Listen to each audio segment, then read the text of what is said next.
최고의 변화는 어떻게 만들어지는가? 아주 작은 습관의 힘. 제임스 클리어 지음, 이한이 옮김. 프롤로그. 새로운 삶의 시작. 고등학교 2학년의 마지막 날이었다. 어디선가 날아온 야구 방망이가 퍽 하고 내 얼굴을 강타했다. 같은 반 친구가 휘두르다 손에서 미끄러진 방망이가 허공을 가로질러 곧장 내 미간으로 날아든 것이다. 그 순간의 기억은 없다. 얼굴이 박살나고 코가 부서졌다. 두개골 안의 뇌 조직이 흔들리고 순식간에 부풀어 올랐다. 0.1초 만에 코가 깨지고 두개골 몇 군데에 금이 갔으며 안와 두 곳이 다 함몰되었다. 눈을 떠보니 사람들이 나를 바라보고 있었다. 도움을 청하러 달려가는 사람도 어렴풋이 보였다. 아래를 내려다보니 옷에 붉은 자국이 점점이 찍혀 있었다. 한 아이가 벗어 건네주는 셔츠로 코에서 쏟아져 나오는 피를 틀어막았다. 얼떨떨하고 어리둥절했다. 그때만 해도 상태가 얼마나 심각한지 미처 알아차리지 못했다. 선생님과 함께 운동장을 지나고 언덕을 내려가 양호실로 향했다. 알 수 없는 손들이 내 옆에서 나를 붙잡고 일으켰다.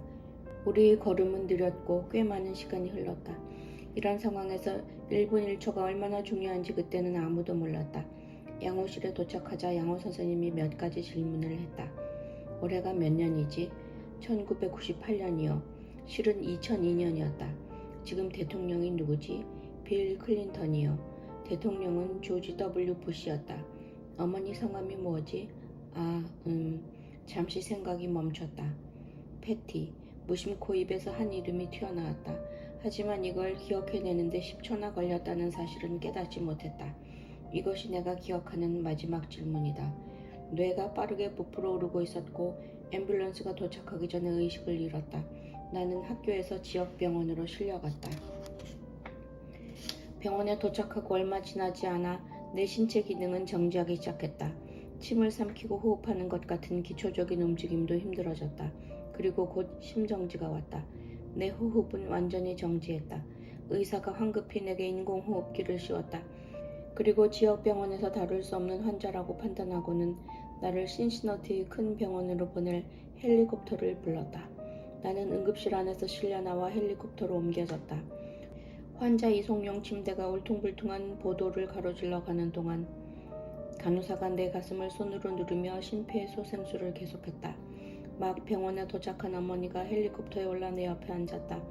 어머니는 신시너티로 가는 내내 의식도 없고 자가호흡도 불가능한 아들의 손을 꼭 쥐고 있었다. 아버지는 집에 가서 동생들에게 내 상황을 전했다. 그리고 여동생의 중학교 졸업식에 참석하지 못한다고 말했다. 쏟아지는 눈물을 참으며 아버지는 친척과 친구들에게 아이들을 부탁하고는 차를 몰고 신시너티로 향했다. 어머니와 나를 태운 헬리콥터가 병원 옥상에 착륙하자 20명은 좋게 되는 의료진이 뛰어와서 나를 외상센터로 옮겼다. 부풀어 오른 뇌는 심각한 상태였고 두부 손상으로 인한 외상성 심정지가 또 일어났다. 깨진 두개골을 접합해야 했지만 내 몸은 수술을 견딜 만한 상태가 아니었다. 그날 3번째 심정지가 일어났고 나는 혼수 상태에 빠졌다. 인공호흡기가 다시 씌워졌다.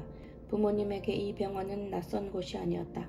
10년 전 3살 난 여동생이 소아백혈병 진단을 받았을 때도 이곳에서 치료받았다. 그때 나는 5살이었고 남동생은 6개월이었다. 여동생은 2년 6개월 동안 화학요법과 요추천자, 골수생검 시술을 받고 완치되어 건강한 모습으로 병원에서 걸어나왔다. 그 후로 10년째 여동생은 건강하게 지내고 있다. 그런데 이제 부모님은 다시 그 병원에 서 계신 것이었다. 이번에는 다른 아이를 데리고.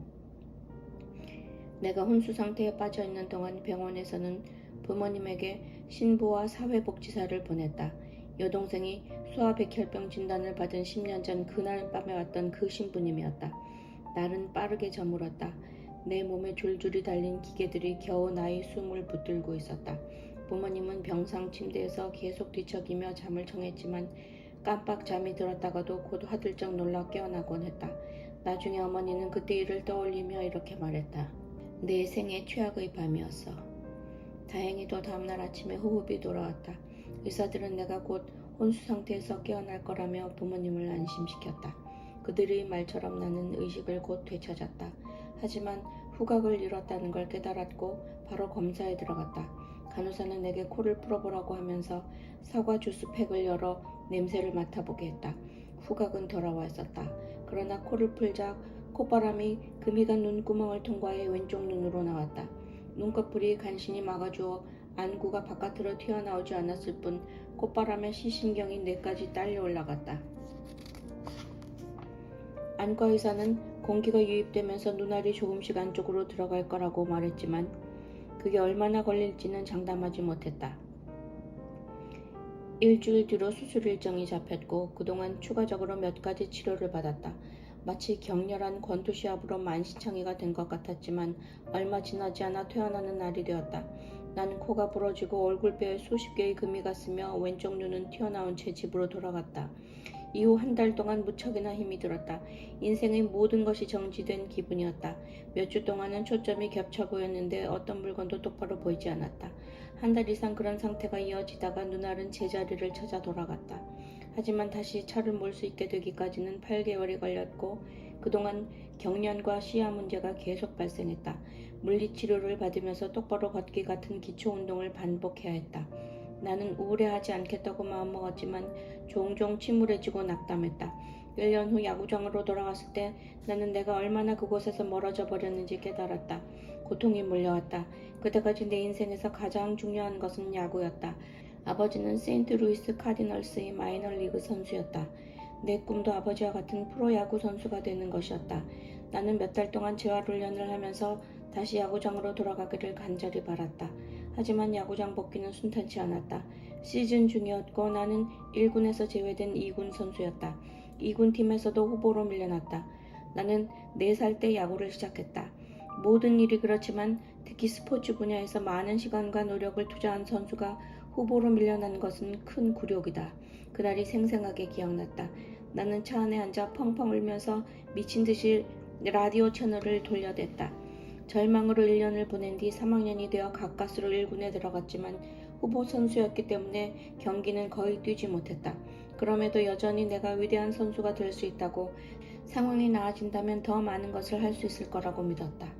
부상을 당하고 나서 2년 후 터닝 포인트가 찾아왔다. 고등학교 졸업 후 데니슨 대학교에 들어갔고 그곳에서 새로운 삶이 시작되었다. 이때 알게 되었다. 아주 작은 습관들이 모이면 얼마나 놀라운 힘을 발휘하는지 말이다. 인생의 나락에서 빠져나오다. 데니슨 대학교에 들어간 건 인생에서 가장 잘한 결정이었다. 비록 신입생으로 선수 명단 제일 끄트머리에 이름을 올렸을 뿐이지만 어쨌거나 야구팀에 들어갔고 너무나 기뻤다. 고교 시절은 엉망이었지만 나는 그토록 바라던 대학 선수가 되었다. 곧바로 야구팀에서 활동하진 않았기에 먼저 내 인생을 정돈하는 데 집중했다. 동기들이 늦은 밤까지 비디오 게임이나 하는 동안 나는 매일 밤 일찍 잠자리에 드는 수면 습관을 들였다. 또 대학 기숙사란 너저분하기 마련이지만 내 방을 깨끗이 치우고 깔끔하게 정리했다. 정말 별것 아닌 일이었다. 그런데 이 작은 습관들은 스스로 인생을 관리하고 있다는 느낌을 주었다. 나는 자신감을 되찾아 나갔다. 스스로에 대한 신뢰가 쌓이자 수업 태도도 달라졌고 1학년 내내 전부 A 학점을 받았다.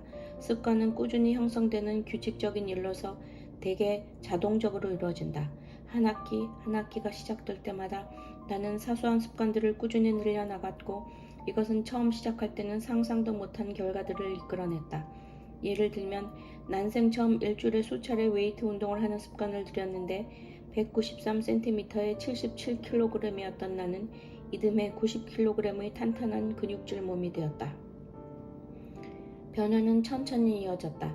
대학교 2학년 때는 투수진에 들어갔다. 그리고 3학년까지 팀 주장이었고 시즌 마지막에는 모든 연맹팀에 선발되었다. 수면 습관, 공부 습관, 근력 훈련 습관이 최대치로 성과를 올린 것은 4학년 때였다. 야구 방망이에 맞아 혼수 상태로 빠진 지 6년 후 나는 데니슨 대학교 최고의 남자 선수로 선정되었고 ESPN 전 미대학 대표 선수로 지명되었다. 전국에서 단 33명만이 뽑히는 영광스러운 자리였다. 그리고 8개 분야에서 최우수 성적을 받고 최우수 졸업생에게 수여되는 학장 메달을 수상하며 대학을 졸업했다. 너무 내 자랑만 하고 있는 것 같지만 너그러이 이해해 주길 바란다.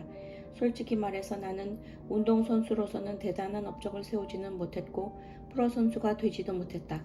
하지만 그 시기 내가 지극히 어려운 일을 해낸 것만은 분명하다. 바로 내가 갖고 있던 잠재력을 몽땅 발휘한 것이다.